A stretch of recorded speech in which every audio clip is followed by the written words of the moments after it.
কচ্ছপ ও খরগোশ হেঁটে যাচ্ছিল। খরগোশ কচ্ছপকে উপহাস করে বলল, আচ্ছা ভাই, তুমি এত ধীরে হাঁটো কেন? কচ্ছপ হেসে বলল, ধীরে হাঁটাই ভালো।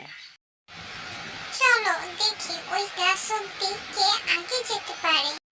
ঠিক আছে, চলো। অবশেষে প্রতিযোগিতা শুরু হলো।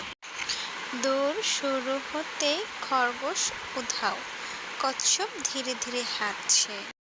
কচ্ছপ আসতে দেরি হবে বিধায় খরগোশ গাছতলায় ঘুমিয়ে পড়ল।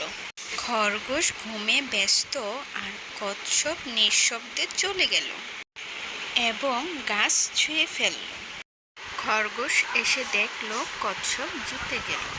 অবশেষে খরগোশ বুঝতে পারল অতিরিক্ত আত্মবিশ্বাস ও অহংকার পতনের মূল।